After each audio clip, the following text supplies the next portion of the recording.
भक्त और भगवान की कथा है। इसमें वंशावली बहुत आती है 9वें स्कंद में भागवत जी में। तो इसलिए अब हमें चलना है बांके बिहारी की तरफ। तो सारी कथाओं को हम उन्हीं के लिए संक्षिप्त कर रहे हैं, क्योंकि जब देखते समय तो लगता है संक्षिप्त करें थोड़ा। तो 9वें स्कंद में बड़े भक्तों की कथाएं आती हैं। मनु जी महाराज, उनकी संतान की कथा आती, प्रसिद्ध आदि का चरित्र आता है, महर्षि च्वन और सुकन्या का चरित्र आता है, नाभाग नभग अम्बरीश आदि का चरित्र 9वें स्कंद में ही भागवत में है। इक्ष्वाक के वंश का वर्णन आता है, राजा मानदाता की कथा आती है थोड़ी सी। सांभरी ऋषि तपस्या करके बलवान हुए हैं, तो उनके मन में ये विचार आया, बाहर अगर मैं यहाँ पर रहेंगे तो लोगों की भीड़ मुझे प्रभावित करेगी, वो परेशान करेगी। इसलिए तपस्या के प्रभाव से हम जल को बांध करके जल में प्रवेश करते हैं। तो यमुना जी के जल में सांभरी ऋषि बैठ गए जाकर के अंदर, वहीं तपस्या करने लगे। मनुष्यों की भीड़ ने तो परेशान नहीं किया, मत्स्य केल ने वहां परेशान किया।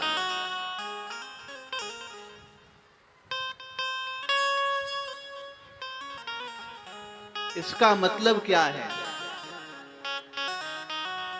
हम जल के भीतर रहे फिर भी हमें मत्स्य केल बार बार परेशान कर रही है। अगर हम संसार को आंखों में बसा करके जंगल में जाएंगे तो जंगल में भी तुम्हारे लिए वो संसार रहेगा, और संसार में हम परमात्मा को बसा करके रहेंगे तो संसार में परमात्मा मुझे मिल जाएगा। मत्स्य केल ने बार बार सांभरी ऋषि को परेशान किया। उनके मन में भी इच्छा हो गई कि मैं भी इसी तरीके से गृहस्थी का जीवन जी करके देखें, लेकिन देखा मैं तो बूढ़ा हो गया, मुझे कौन देगा अपनी लड़की। चलो चलते हैं मानधाता के पास में। मानधाता के पास में आकर के कहा, मानधाता ने स्वागत किया, कहा महाराज जी मैं आपकी क्या सेवा करूं। कहा एक बेटी की शादी कर दो मेरे लिए। मानधाता को लगा बूढ़े महात्मा को क्या हो गया, अपनी किसी बेटी से हम कहेंगे तुरंत वो मना कर देगी बेटी। अगर महात्मा से हम कह देते नहीं महाराज जी ऐसा नहीं होगा, आप ये क्या बोल रहे हैं नाप शनाप, तो महात्मा श्राप दे देंगे। मानधाता ने कहा महाराज जी जरूर करूंगा, लेकिन मेरी बेटी जो भी तुमको पसंद आ जाए ना, और जो तुम्हें पसंद कर ले, ये तो दोनों की पसंदी का सौदा होता है ना। इसलिए जाओ आप मेरी बेटी को देखो, मेरी बेटी आपको देखे, जो तुम्हें पसंद आए और तुम जिसको पसंद आओ, बस मैं तैयार हूं, विवाह कर दूंगा।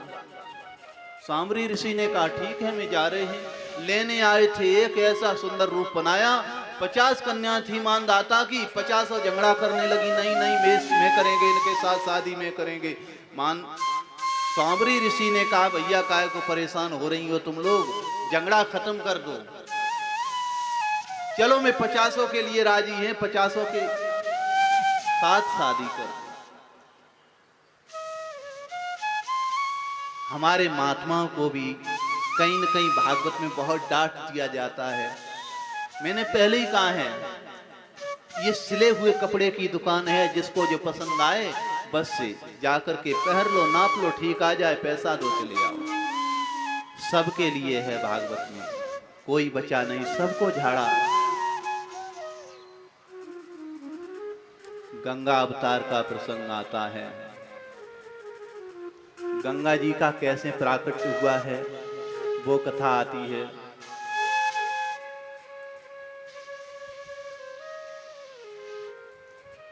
बोले गंगे मात की जय। सौदास जी का प्रसंग आता है। फिर राम जी की लीलाओं का वर्णन भागवत में 2 अध्याय में आता है।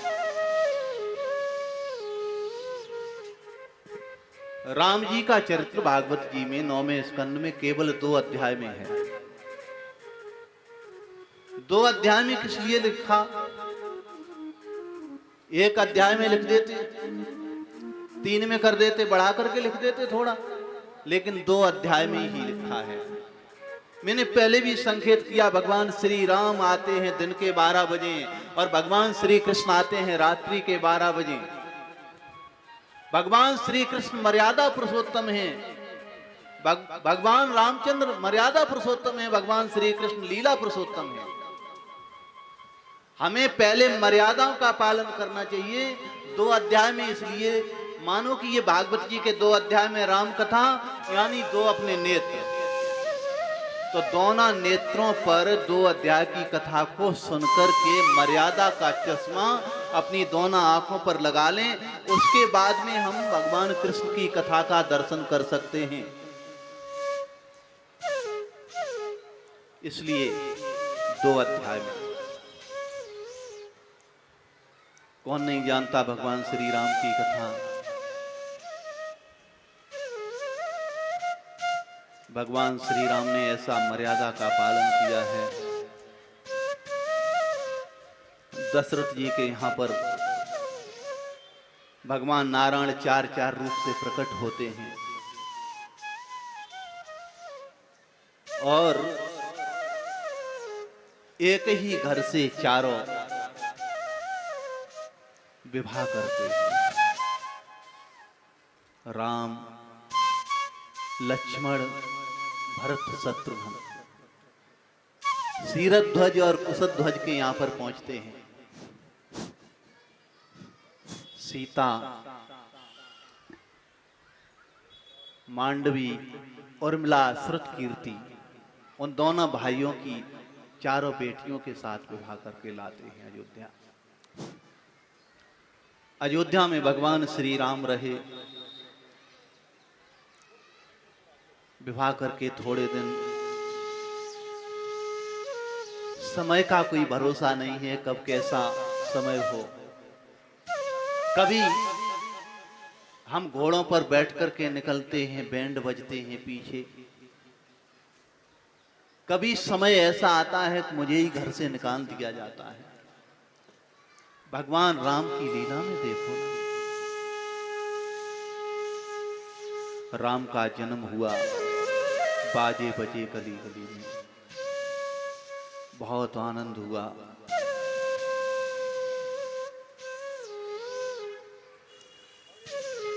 गुरु इच्छा हुई, यज्ञोपवीत संस्कार हुआ, सब हुआ। विश्वामित्र जी के यज्ञ में गए, मार्ग में ताटका का वध किया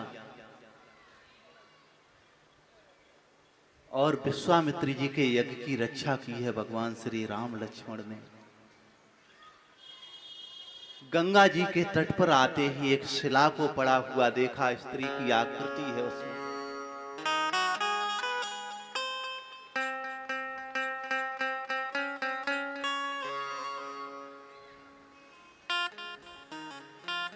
पूछा रे से शिला प्रभु देखे,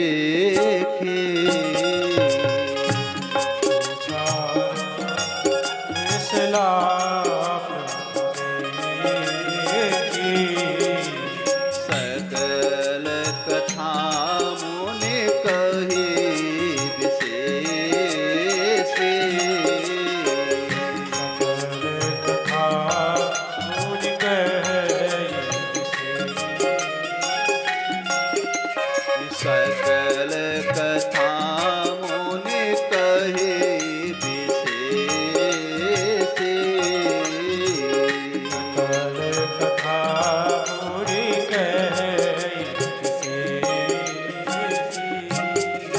शिला को देख करके पूछा, नारी की आकृति है, ये कौन है गुरुजी बताएं। विश्वामित्र जी बोले, अब तो हद हो गई, आप मुझे परिचय पूछ रहे हैं, ये कौन है।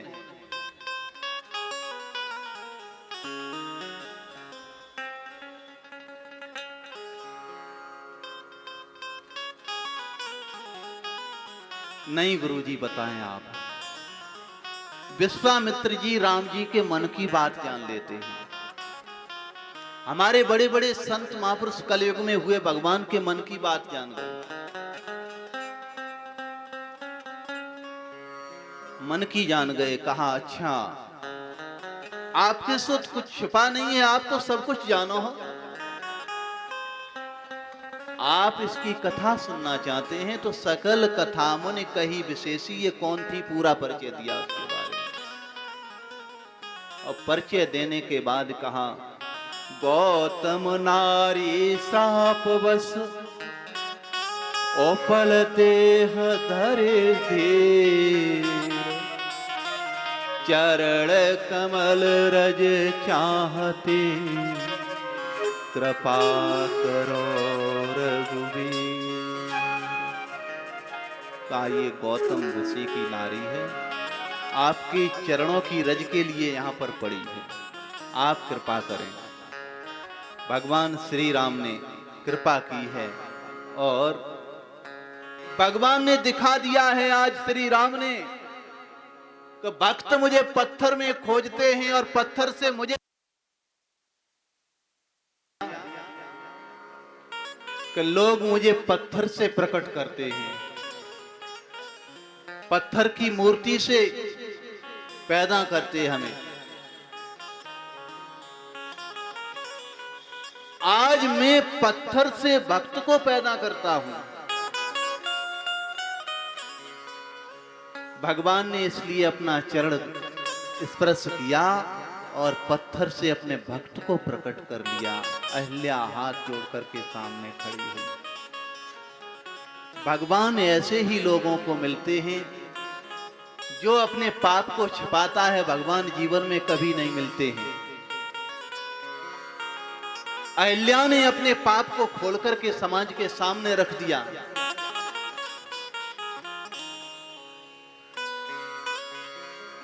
पत्थर बन करके सुनती रही सब, पत्थर बत हो गई वो,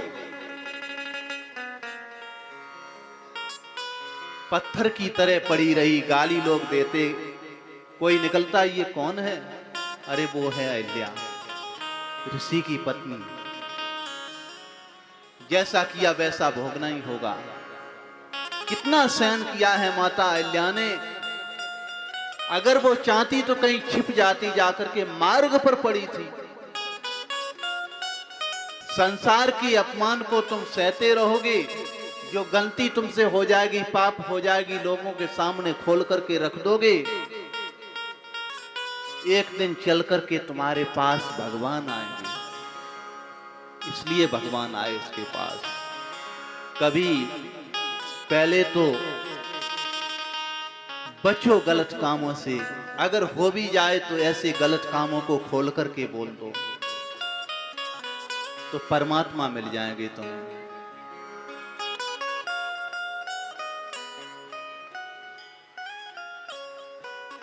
और सभी को जाना होता है, अच्छे बुरे कार्य करके जाते हो, बस लोगों को वही फिर अच्छा काम कोई करके जाता है तो लोग रोते रहते पीछे, बुरा कोई करके जाता है तो लोग कहते अच्छा हुआ चला गया, कांटा निकल गया।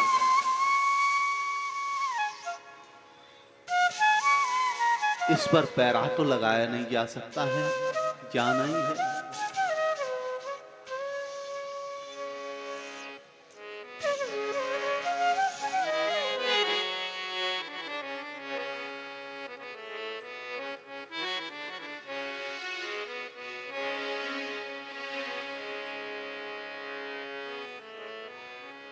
कि छुप के तन्हाई में, कि छुप के तन्हाई में रोने की जरूरत क्या है। किस छुप के तन्हाई में रोने की जरूरत क्या है, कि अब समझ में तेरी आया कि मोहब्बत क्या होती है। जिसमें मोती की जगह, कि जिसमें मोती की जगह हाथ में मिट्टी आए, इतनी गहराई में जाने की जरूरत क्या है। अरे भैया, इस संसार में अगर गहराई से जाओगे, संसार में मिट्टी ही मिलेगी। सौरथ की मीनार पर चढ़कर कब तक यूं इतराओगे। कब तक ये मकान दुकान परवारी साथ देंगे कि सौरथ की मीनार पर चढ़कर कब तक यूं इतराओगे। कि तन्हाई जब धोखा देगी तो मौके बल गिर जाओगे।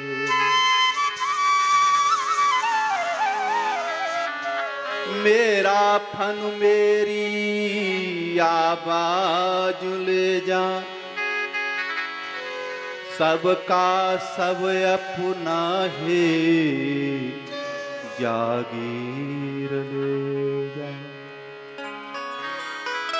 और मैंने अपने हाथों की लकीरें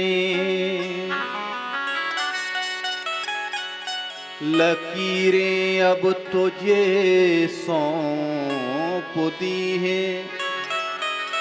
गर ये भी सर न आए तो मेरा मुकद्दर भी ले जा।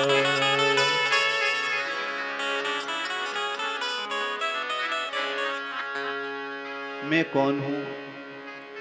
मैं तो हवा हूँ। किस तरह पहरे लगाओगे। मैं तो हवा हूँ, किस तरह पहरे लगाओगे।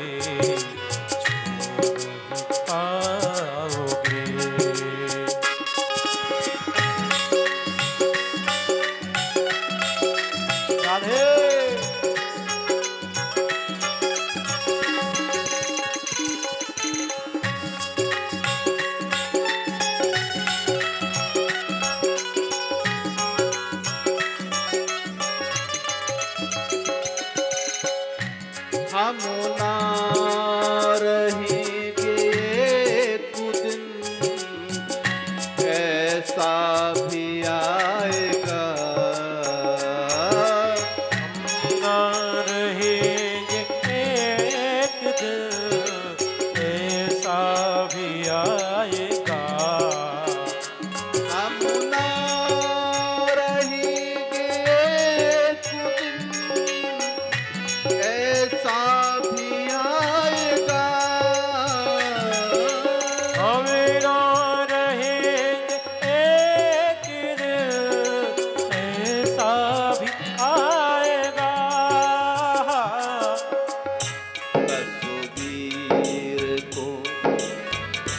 तस्वीर को गले से मेरी तुम लगाओगे। तस्वीर को गले से लगाओगे। करोगे मुझे भूल न पाओगे।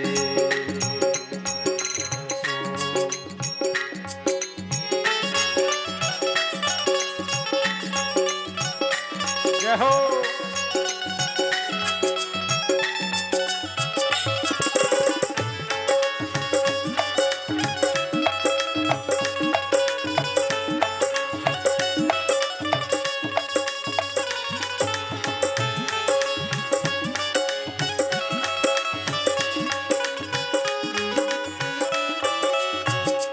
सोचो और समझो, शब्दों पर गौर करते हुए। कागज के सो लिबास को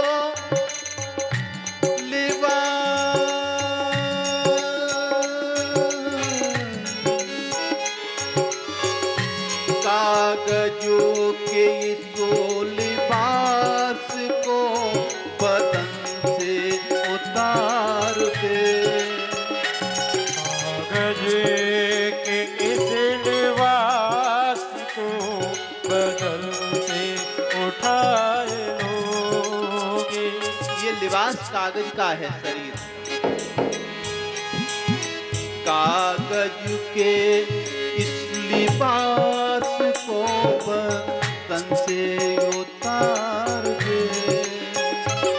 कागज के इस लिबास को बदल से उठाओगे। पानी जय पानी पानी पानी बरस गया तो किसको दिखाओगे। बरस गया तो दिखाओगे। बरस गया तो फिर को दिखाओगे। बरस गया दिखाओगे।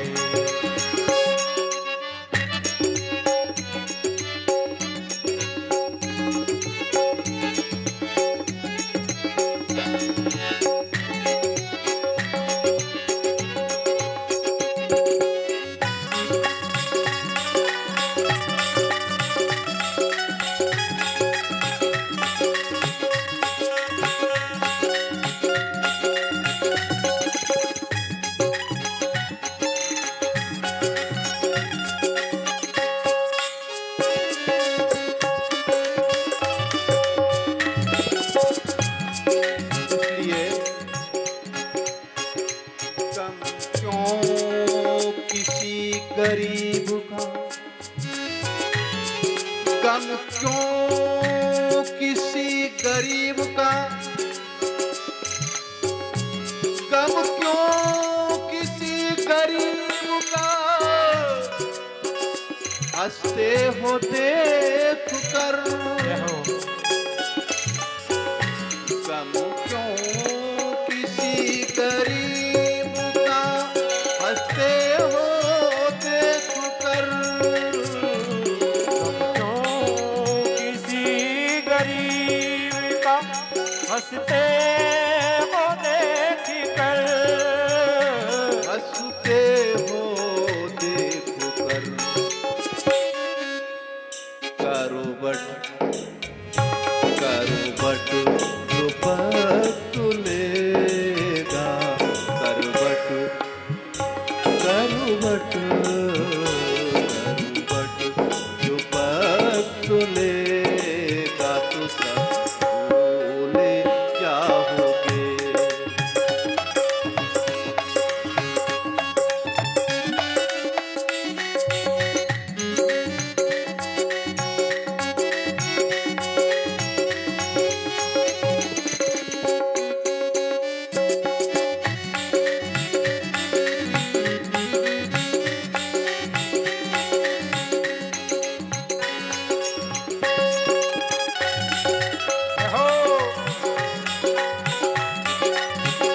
हरि बोल।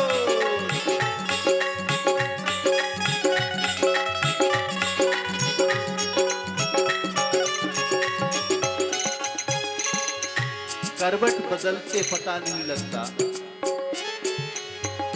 तुम इन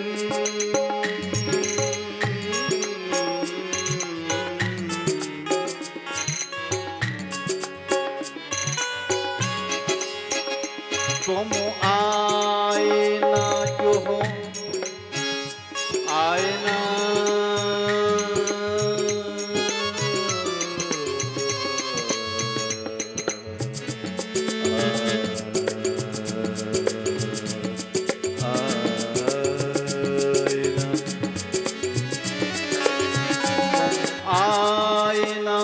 जो हो,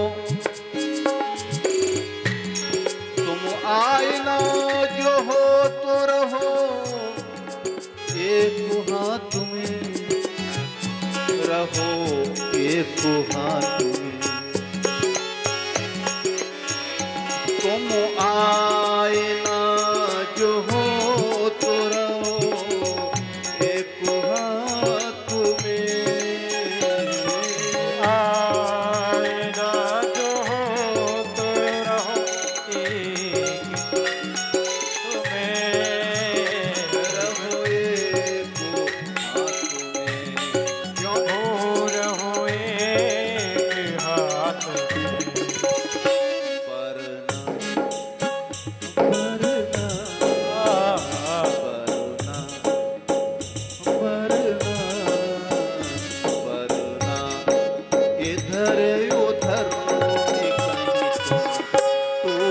जाओगे इधर उधर तो टूट जाओगे।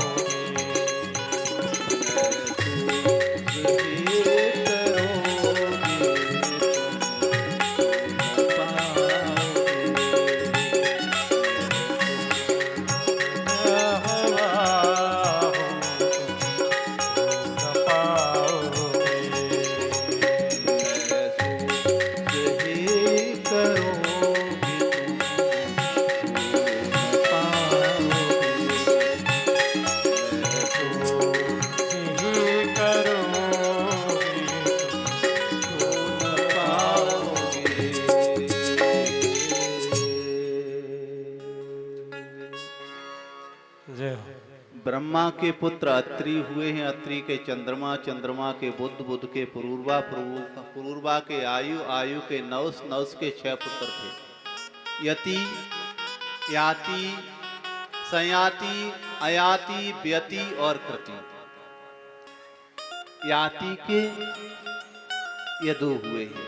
9वें स्कंद में भागवत जी में बहुत विस्तार से ये प्रसंग है। हरवंश पुराण में तो बहुत ज्यादा विस्तार इसका किया गया है। इसी वंश में यदु होते हैं। राजा याति की 2 पत्नी थी।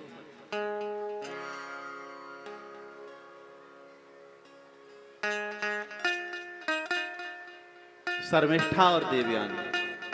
देवयानी शुक्राचार्य की पुत्री थी। राजा याति के साथ, राजा याति क्षत्रिय थे, शुक्राचार्य ब्राह्मण थे। कन्या को श्राप होने के कारण उसका विवाह क्षत्रिय के साथ हुआ था। उसे श्राप लगा हुआ था। शर्मिष्ठा को दासी के रूप में लेकर के आए थे। देवयानी के 2 पुत्र होते हैं, यदु तुर्पुस। यदु तुर्बुस, शर्मिष्ठा के अनु, दुरु, पुरु। यहीं से ये भगवान कृष्ण का जहां अवतार हुआ है, यहीं से ये वंश आगे बढ़ा है। इस वंश में बड़े बड़े अच्छे राजा हुए हैं।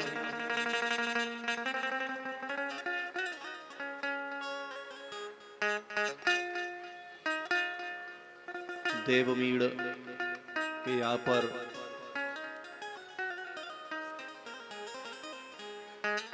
नंद वसुदेव आदि संतानें होती हैं।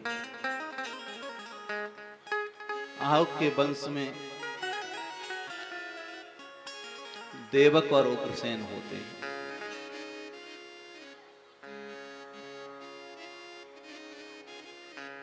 देवक की पुत्री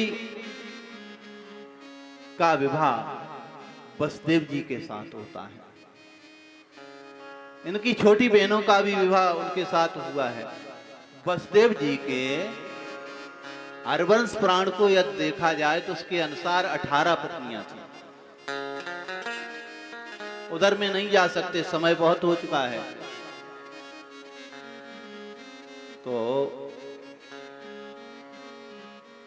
देवकी का विवाह वसुदेव के साथ हुआ है और वसुदेव के द्वारा देवकी से भगवान कृष्ण का जन्म हुआ।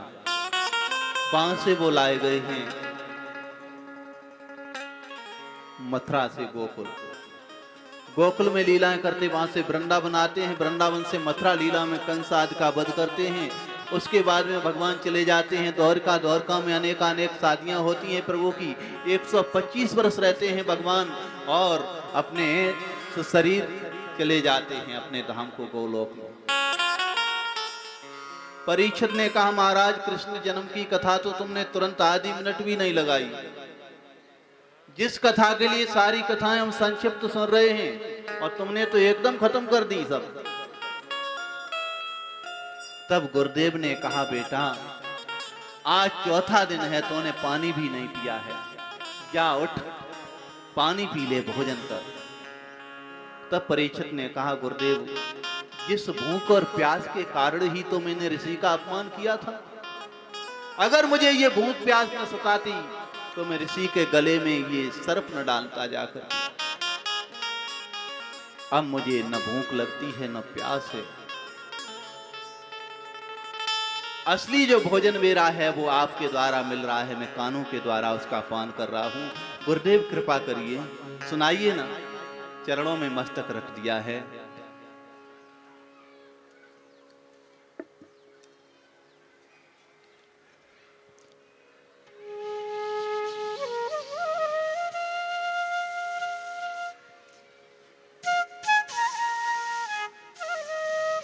तब सुखदेव जी ने कथा शुरू की।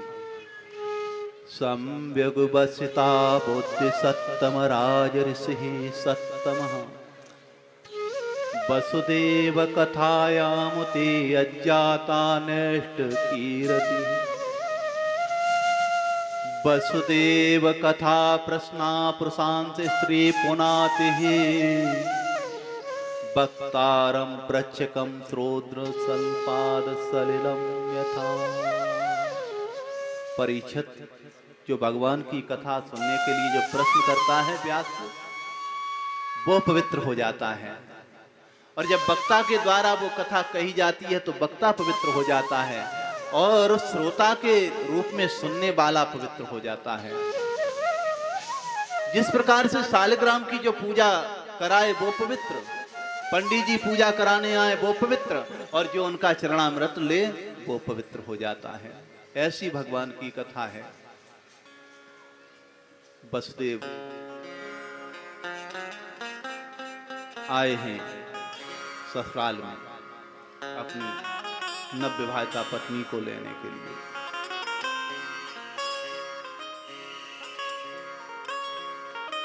उग्रसेन का पुत्र जिसका नाम है कंस, कंस का उत्पात बहुत बड़ा हुआ था। विदा की तैयारी हुई है। कंस ने ऐसी योजना बनाई, लोग मुझे बहुत गलत दृष्टि से देख रहे हैं, हमारी समाज में छवि बहुत खराब हो रही है। आज कल के भी राजा लोग कुछ ऐसा कर देते हैं, समय जब आता है इलेक्शन का, जनता के मूड को तुरंत घुमा देते हैं। वो जनता के साथ कुछ ऐसा करना चाहिए, इनकी खोपड़ी को घुमा देना चाहिए। हमारी पहचान गलत है, गलत छवि है मेरी। वसुदेव जी के पास में कंस पहुंच गए, प्रणाम करते हुए कहा आज नहीं कल मैं विदा करूंगा अपनी बहन की, तैयारी कर लें, मैं अपनी बहन की विदा बड़ी धूमधाम के साथ करूंगा। बहुत सारे सामान को मंगाया गया है, अनेक रथ सजा करके तैयार किए हैं और रथों पर विदा के लिए सामग्री लादने लगे। और जब देवकी के लिए रथ आया, कंस ने तुरंत कहा वो ऐसा करिए इस रथ पर नहीं, मेरा वाला रथ लेकर के आओ। तुरंत रथ आया और कंस ने कहा वो ऐसा करिए इस रथ को मैं स्वयं हाँक करके जाऊंगा।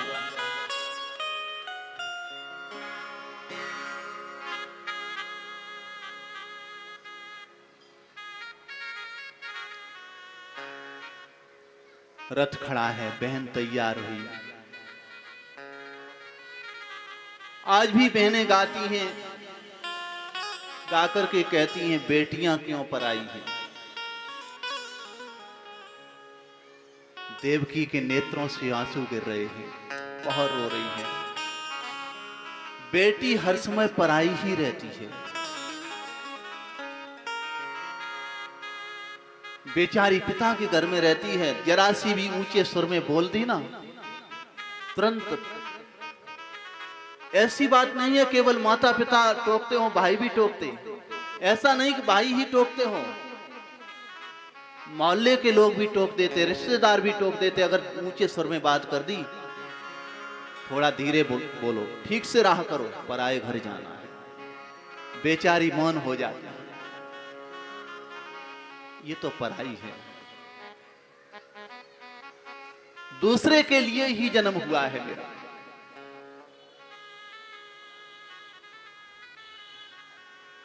कत विध सृजी नार जगमाई, पराधीन सपने सुखनाई। विधाता ने हम नारी की रचना की है, क्यों की है? मैं पराधीन है, सपने में भी सुख की कामना नारी नहीं कर सकती है, वो है नारी। क्या करूं? सबको छोड़ करके, जन्म से लेकर के विवाह तक जो बेटी मेरा मेरा मेरा करती रहती है, ये पिताजी मेरे हैं, ये माँ मेरी है, ये बाबा मेरे हैं, ये भैया मेरे हैं, ये मकान मेरा है, ये गाड़ी मेरी है, ये सब कुछ मेरा मेरा मेरा करती रहती है। और जब विवाह का समय आता है तो 5 मिनट में सब कुछ पराया करके जाना पड़ता है उसे। और जब चली जाती है ससुराल में, वहां भी बहुत कुछ सुनना पड़ता है बेचारी को। बहुत सारी बहनों पर ये बीती है और बीत रही है, बीत चुकी है। कितना कितना सुनना पड़ता है उनको। जरा सी भी गलती हो जाए तो सास आकर के तुरंत, सास नहीं मानो कि वो यमराज हो, सास नाम से यमराज भी घबराते हैं। जरा सी कहीं भूल हो गई तो सास आकर के कहेगी, बस तेरी माँ ने यही तुझको सिखा करके भेजा है, रोटी भी बनाना नहीं आता। बेचारी पराई है, सबकी सुनती रहती है। बहन देवकी रो रही थी। और एक ये दृश्य ऐसा है, शायद हो सकता है किसी का पिता खत्म हो जाए, यहां तक कि बेटा खत्म हो जाए। कई पिता ऐसे हुए हैं, बेटा के मरने पर भी अपने आंसुओं को संभाल लिया, लेकिन जब बेटी की विदा होती है, कोई संसार में ऐसा पिता न देखा होगा, बेटी की विदाई के समय आंसू न नेत्रों से गिरते हैं। कंस के नेत्रों से भी आंसू गिरने लगे और अपनी बहन को पकड़ करके गले से लगाया। कंस ने कहा, बहन, अब तक मैंने तुझे अपने कलेजे से लगा करके रखा है, आज तुझे मैं छोड़ने जा रहा हूं।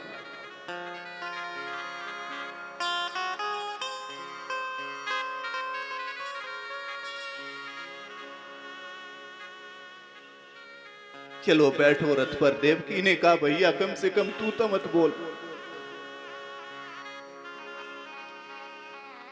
काहे बियाए विदेश रे सोनो बाबुल मेरे। क्यों मेरा विवाह किया है? मुझे रहने दो, न भेजो। मैं तो पिता तेरे आंगन की तुलसी, मुझको न भेजो विदेश। ओ सुनो बाबुल में,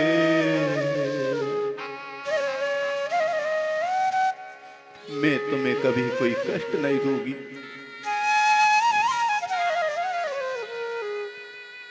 मैं तो बबुल तेरे बाड़े की बछिया, मेरी माँ से दूरे मत भेजो। रे सुन बाबुलो मेरे।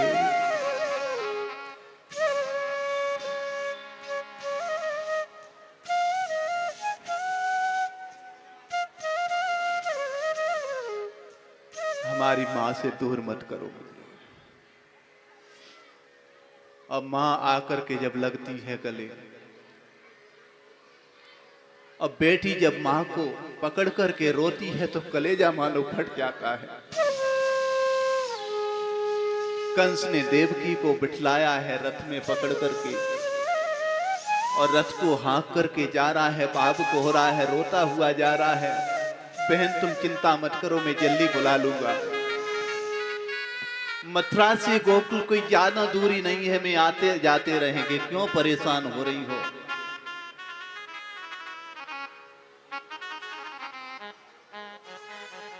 भगवान के मन में विचार आया, इस प्रकार से कंस भावुक हो रहा है,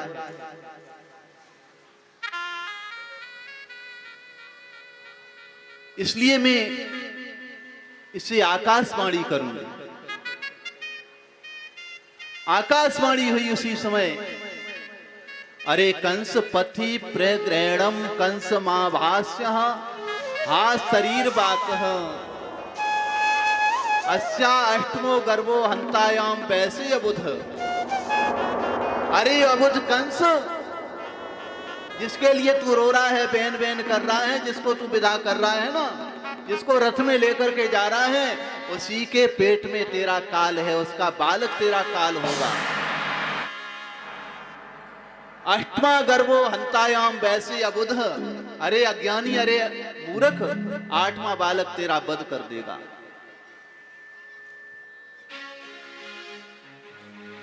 कंस ने एकदम से देखा तो रुख बदल गया उसका। मूर्ख आदमी का पता नहीं है, क्रोधी आदमी का पता नहीं है कब तक दया उसके हृदय में रहती और कब दया छूट जाए हृदय से। तुरंत उसने तलवार को निकाला मारने के लिए। बसदेव जी ने देखा, देख करके अपने हाथ को बढ़ाया और कंस की कलाई को यूं दबाया। कंस को लगा बड़ा शौरशाली है, मैंने तलवार को यूं लेकर के खींचा, म्यान से यूं किया और उसने जरा सा दबाया, मेरी कलाई नहीं हिल रही है। कंस ने बहुत प्रयास करके देखा लेकिन कलाई हिला न सका वो। तब बसदेव ने कहा, मेरे एक हाथ की शक्ति को देख लिया है, मेरे साथ कितने बड़े सैनिक आए हैं देखा है तुमने? अगर उनको ये कहीं पता लग गया तुमने देवकी को मारने के लिए तलवार उठाई है तो तुम्हारी हड्डी का चूरण बन जाएगा अभी। इसलिए ये बात हमारे तुम्हारे बीच में रहने दो, तलवार को म्यान के अंदर कर लो। मैंने अभी तो एक हाथ से कलाई को पकड़ा, हिलाया नहीं, तुमने इतनी बार कलाई को हिलाया। अगर मैंने जरा सा भी अपने हाथ से यूं कर दिया तो कलाई के टुकड़े हो जाएंगे। कंस समझ गया बहुत शौरशाली है, इसके सामने मेरी न गलेगी। उसने कहा, आखिर हम क्या करूं बसदेव, ये इसके गर्भ में मेरा काल है। बसदेव ने कहा, काल तो सबका रहता ही है, काल कहां जाएगा। अगर इसकी संतान से तुझे कष्ट है ना, 8वीं संतान इसका तेरा काल होगी ना, तो मैं वचन देता हूं उसे ला करके तेरे हवाले कर दूंगा। कंस ने कहा, वो ठीक है, ले जाओ इनको। कंस भी जानता था संत बसदेव का कथन कभी झूठा नहीं हो सकता है, वो तो जो बोल चुके हैं वो करके भी दिखाएंगे।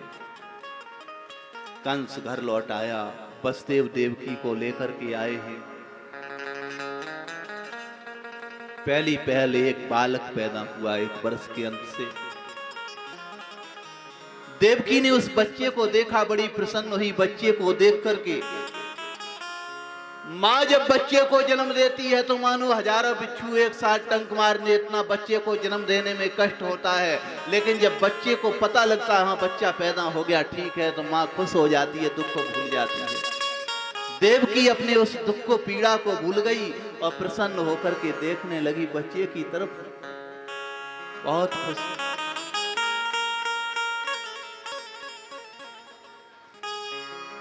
बसदेव जी ने कहा, ये खुशी तो तुमने मना ली ना, बस लाओ, मैंने वचन दिया था कंस को। गोदी में लिया और लेकर के चल दिए। कंस के पास पहुंचे बसदेव, जाकर के बालक दिया। लो, आप 8वें की बात कर रहे थे, पहला ही में लेकर के आ गए हैं। कौन है? तुम्हारा भांजा।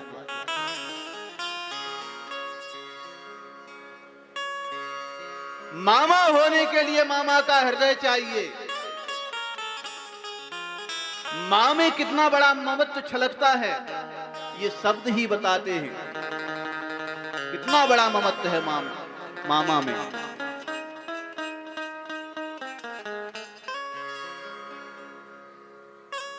जो भांजा अपनी माँ से बात नहीं कर सकता खुल करके, जो पुत्र अपनी माँ से बात नहीं कर सकता, वही भांजा अपने मामा के साथ खुल करके अपनी बात कहता है। और मामा भी इनकार नहीं कर सकता है, उसे कहते हैं मामा। माँ में एक शब्द है और मामा डबल माँ। इतना ममत्व छलकता है, डबल ममत्व है उसमें। माँ माँ, मामा तो भांजे की डबल माँ होती है, लेकिन इसे दया ना। अभी तो दया दिखा रहा है थोड़ी। कहा ठीक है, बच्चा बड़ा सुंदर है, ले जाओ इसे, इसने मेरा कुछ नहीं बिगाड़ा, जाओ जाओ जाओ। बसदेव जी ने लिया और लेकर के चले। नारद जी के मन में विचार उठा कि कंस के हृदय में भी इस तरीके से ये भाव आता रहा ना, इतनी ममता आती रही, तो भगवान को शायद होने में देरी लगेगी। अब भगवान के आने में देरी नहीं होना चाहिए, इसलिए नारद जी ने जल्दी से जाकर के तुरंत ही अपनी झोली में हाथ डाला। 8 कली वाले एक कमल के पुष्प को लिया और लेकर के कंस के हाथ में दिया। लो जी, बताओ तो सही इसमें कितनी कलियां हैं? और गिनवाया, 1 2 3 4 5 6 7 8 का एक छोड़ करके गिनिए, फिर गिना। अब यहां से गिनिए, फिर गिना। इसमें कौन सी 8वीं है, कौन सी पहली है, मैं जानना चाहता हूं। कहा महाराज जी, अब जहां से हम गिनना शुरू करते हैं वही पहली हो जाती है, और जहां पर छोड़ते आकर के वही 8वीं हो जाती है। आप बार बार कहते हैं यहां से गिनो, यहां से गिनो, मेरी समझ में ही नहीं आता है। कहा बस इतना ही तो बताओ, इसमें 8वीं कौन सी है, पहली कौन सी है, दूसरी, तीसरी, चौथी, 5वीं, 6वीं, 7वीं कौन है इसमें? कहा गुरुदेव मेरी समझ में नहीं आ रहा है। अरे कंस देवताओं की बड़ी चाल है, न जाने वो कहां से 8वीं गिनती करने, तुझे पता नहीं, तू तो मूर्ख है। तो क्या हम वसुदेव जी से अपने भांजे को लेकर के मार डालूं? नारद जी ने कहा भैया, महात्माओं के मुख से ऐसी बात कभी नहीं निकलने वाली है। मैंने कब कहा तुम उसे मार दो? तुम जानो भैया तुम्हारी शत्रुता है उससे। मैं इस झंझट में नहीं फंसते हैं, नारायण में तो चलते हैं। कंस तुरंत भागा और भाग करके वसुदेव जी के हाथ से बालक को पकड़ा और पकड़ करके उठाया, पत्थर की चट्टान पर दे मारा।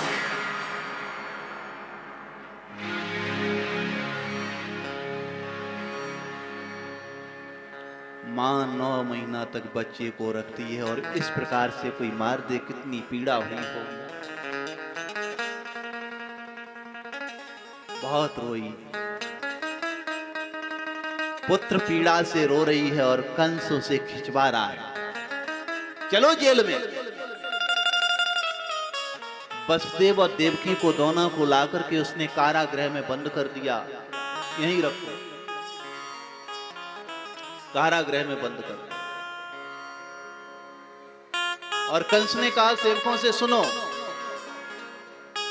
इसके लिए पौष्टिक आहार की तैयारी की जाए, वसुदेव देवकी को शुद्ध अच्छा भोजन दिया जाए।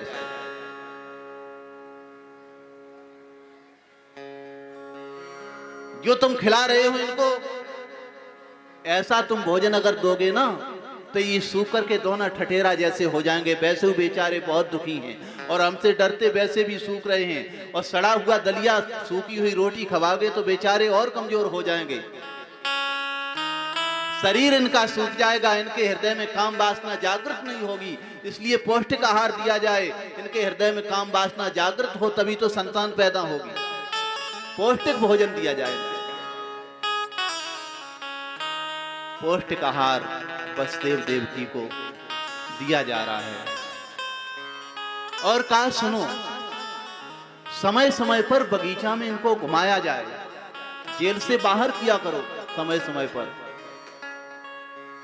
यहाँ एकांत में दोना बैठ कर के ये तपस्या करते रहेंगे, जंगल में जाकर के कई पशु पक्षियों को देखेंगे, बगीचे में पशुओं को देखेंगे, पक्षियों को देखेंगे क्रीड़ा करते हुए, तो इनके मन में भी वासना जागृत होगी। इसलिए घूमने की छूट थी कंस के यहाँ। दोना बाहर निकाले जाते हैं। श्री सुखदेव जी कहते हैं धीरे धीरे बरस बरस के अंत से 6 बच्चों का जन्म हो गया है,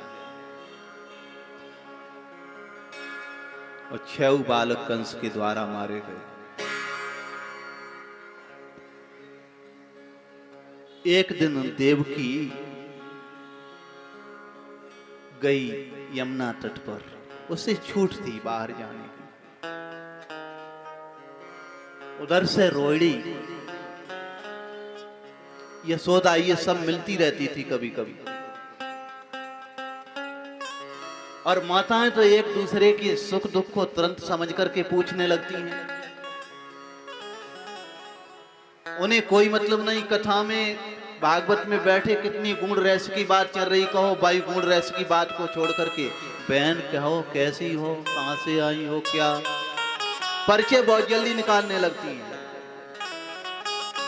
तुम बड़ी धोली पतली लग रही हो, क्या बात है, कोई परेशानी है? देवकी ने कहा बहुत बड़ी परेशानी है, क्या करूं, 6 संतानें मारी गई मेरी, इसीलिए दुखी है। तो कहा चिंता मत करो,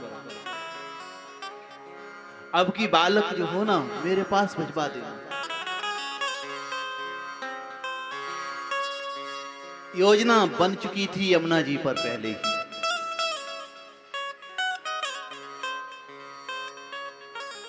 सातवां गर्भ आया।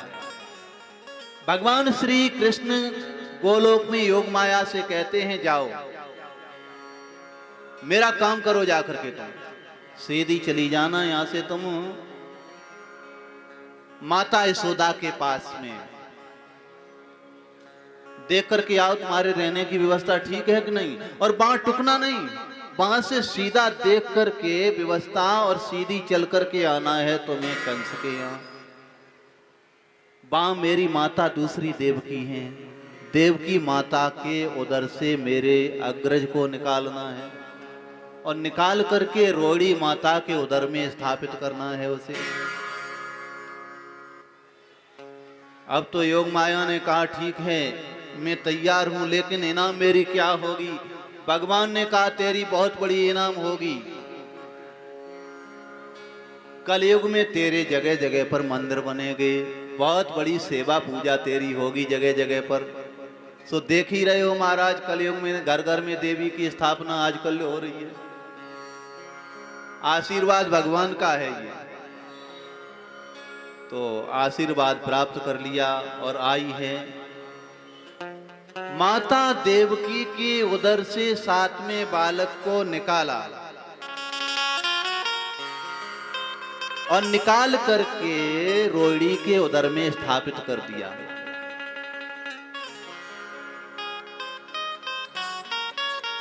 भगवान के पास गई, ये तो काम मैंने कर दिया, और कुछ करना हो तो कहें। भगवान ने कहा एक आज्ञा और है, अब जाओ चुपचाप मस्का जाकर के तुम मेरी मैया यशोदा के पास में पहुंच जाना। मेरे पिताजी आए वहां पर चुप लेटी रहना तुम, पिताजी जो कुछ करें बोलना नहीं, बिल्कुल मौन रहना है तुमको। ठीक है। 8वां बालक पैदा होने वाला है। कंस ने कहा पहरेदारों को जागृत रहना चाहिए, अब एक ही जगह पर चार चार बैठान दिए जाएं, बड़े बड़े ताले लगा दिए जाएं दरवाजे पर, किसी भी तरीके से ये बाहर निकलने न पाए। 6 तो मैंने मार दिए हैं और 7वां भय के कारण उसका नष्ट हो गया है गर्भ। ठीक है महाराज जी, जैसी आपकी आज्ञा। पहरेदार सभी पहरा पर खड़े हो गए। भाद्र का महीना आया, कृष्ण पक्ष आया, अष्टमी तिथि आई, दिन बुधवार, रोहिणी नक्षत्र, भगवान आते हैं।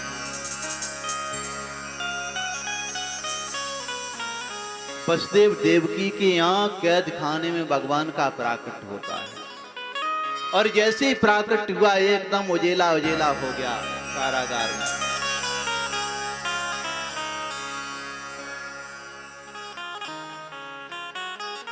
जैसे ही प्रकाश फैला, दोनों को आंखों के आगे झटका जैसा लगा। आखिर में क्या देख रही है? देखा चतुर्भुजी नारायण खड़े हैं। देवकी समझ गई जो मैं वरदान प्राप्त करके आई थी, आज मेरे वरदान का फल मेरे सामने उपस्थित खड़ा है। माता देवकी ने कहा प्रभु आपने वरदान जो दिया था उस वरदान को पूरा निभाने में बहुत बड़ी भूल कर रहे हैं आप। कहा माता जी आपको माता जी बोल रहे हैं, फिर भी भूल मेरी? कहा हाँ बहुत बड़ी भूल हो रही है। आपने बालक बनकर के आने का वचन दिया था, तो कहा मैं तुम्हारे सामने तुम्हारा बालक हूँ माता जी, मुझे गोदी में उठा लो। यशोदा ने कहा इतनी ताकत मेरे में नहीं है, इतना बड़ा बालक उठा लूं मैं, छोटे बनो। भगवान ने कहा लो जी छोटे बन जाते हैं। भगवान अपने भक्त के लिए जैसा भक्त चाहे वैसा बन जाते हैं। छोटे बन गए। अब तो माता जी उठा लो गोदी में। माता जी ने फिर भी मना कर दिया, अब भी आपकी भूल हो रही है, मैं गोदी में नहीं ले सकती हैं। अब गोदी में बैठने के लिए भगवान मचल रहे, जल्दी गोदी में ले लो, जल्दी ले लो। कहा ले तो लूंगी, लेकिन और कुछ करना होगा। चतुर्भुजी नारायण बनकर के आए हो, इसलिए 2 भुजा से हो जाओ। भगवान ने कहा माता जी तुम्हारी ऐसी इच्छा है, तुम्हें 2 भुजा से अब तो गोद में ले लो। माता जी ने कहा तुम्हें एक काम और करना बाकी रह गया है। भगवान कृष्ण के मन में विचार आया मैं क्या करूं, कभी कहती छोटा बन जाओ, कभी कहती भुजा हटा लो, कभी कहती माता कह के पुकारो। अब कह रही है एक काम और बाकी है। अच्छा मैया जो काम बाकी लग रहा हो वो भी बोल दे, मैया वो भी काम में कर लूंगो। तो ठीक है, जब बच्चे का जन्म होता है तो जैसा कपड़ा आप पहन करके खड़े हैं ऐसा कपड़ा पहन करके नहीं आता है, वो तो स्पेशल अंदर से कपड़ा पहन करके आता है। बालक इन कपड़ों को उतार दो। लो जी, भगवान श्री कृष्ण को एक भक्त में इतनी बड़ी सामर्थ्य है, भक्त भगवान को नंगा कर सकता है। जय हो। नंगे गोविंद भगवान खड़े हो गए, खड़े हो गए नंगे, और कहा मैया अब गोदी में लो। और सुनो, हमारे हाथ से गदा चक्र सब तुमने हटवा दिए हैं। अगर उस समय आप मुझे आज्ञा देती तो मैं मामा जी का वध कर देता, लेकिन अब मुझे छोटा बालक बना लिया है, अब मेरी रक्षा आपको स्वयं करनी होगी। ठीक है बेटा, कैसे होगी? कहाँ मुझे यहाँ से ले जाओ, मैया यशोदा के यहाँ पहुंचा देना, और वहां से बालिका को लेकर के आना। कहा ठीक है। इतनी सब बातें हुई, और माता को लगा कि मेरे गर्भ से बालक बाहर आ रहा है। गोदी में बालक आया, और जैसे ही गोदी में बालक आया तो तुरंत ही वसुदेव जी को कहा जल्दी करो, इसको ले जाओ। मेरा बालक मुझे बोल करके गया था, तो तुरंत ही उस बालक को लिटाने के लिए सूप रखा। पहले मैंने चर्चा की भी थी, सूप सार को गए रहे थोथा दे उड़ा। सार है परमात्मा, इसलिए सूप में रखा है परमात्मा को। जो अपने जीवन रूपी सूप से सारी बुराइयां कचड़ा निकाल देता है, उसी के मन रूपी सूप में परमात्मा आकर के विराज जाते हैं। परमात्मा है सार जीवन का। जय हो। तो जीवन के सार के लिए आज सूप आया, और सूप में परमात्मा को लिटाया गया है, और लेकर के परमात्मा को सूप में अब वो निकल रहे हैं।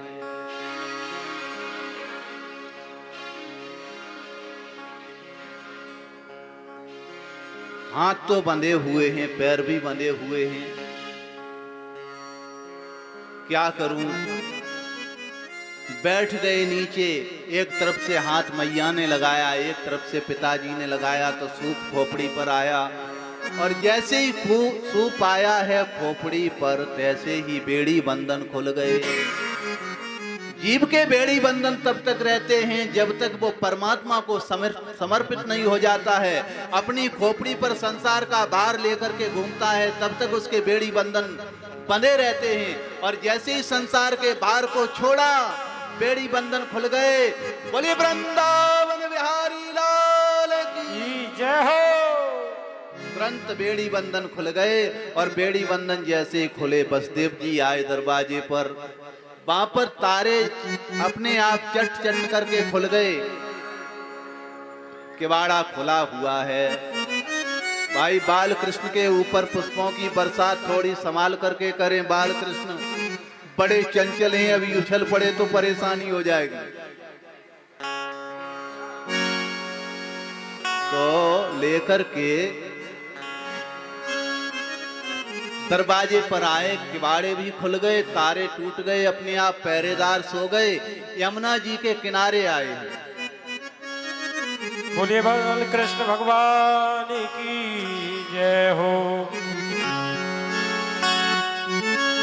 100 बारी बधाई लोगों, और लाखों बारी बधाई। नंद झुके नंद झुके नंद झुके अंगना में, बज रही आज बधाई।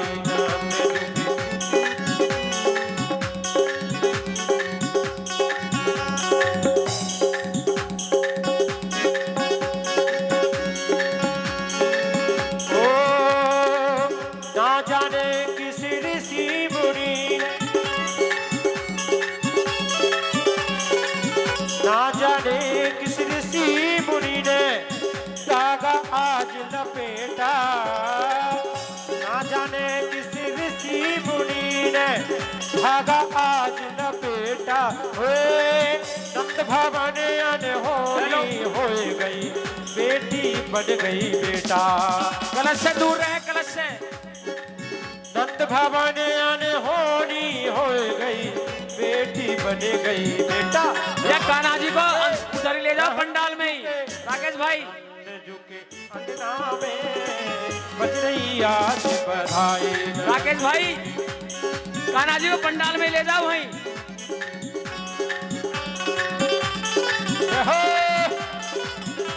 बाल कृष्ण लाल की।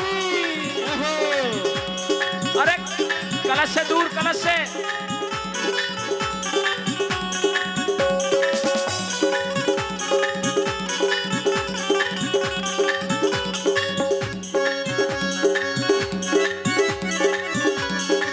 रस्सी से अंदर न जाए।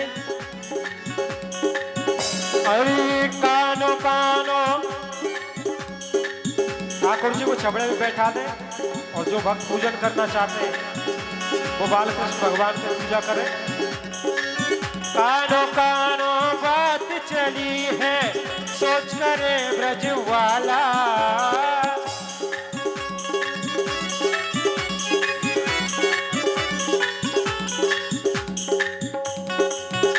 बच्चा उसका हाथ फूक दे।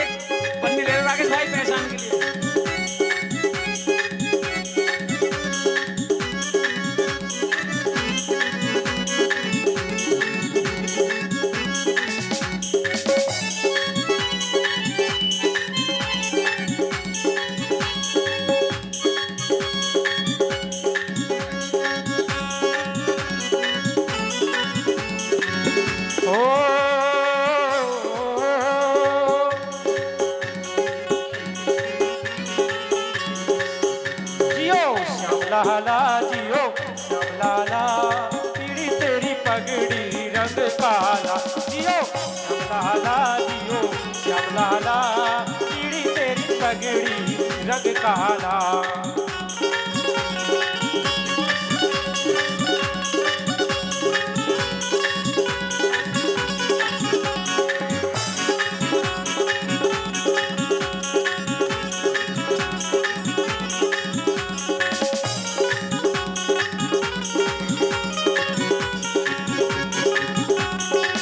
मथुरा से आए नंद लाला मथुरा से आए नंद लाला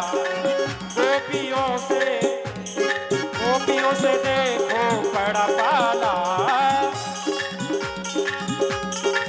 ए जियो ओ जियो ओ जियो श्याम लाला जियो श्याम लाला पीड़ी तेरी पगड़ी रंग काला जियो श्याम लाला जियो श्याम लाला पीड़ी तेरी पगड़ी रंग काला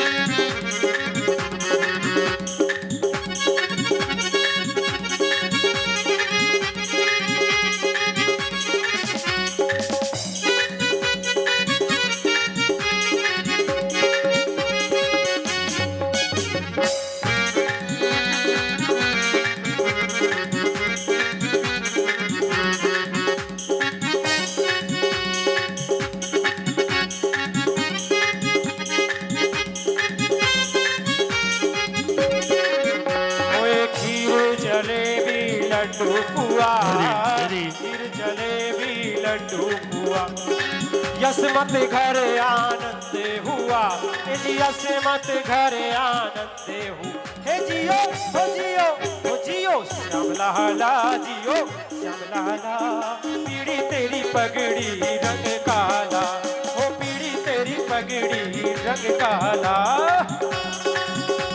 मनोज भाई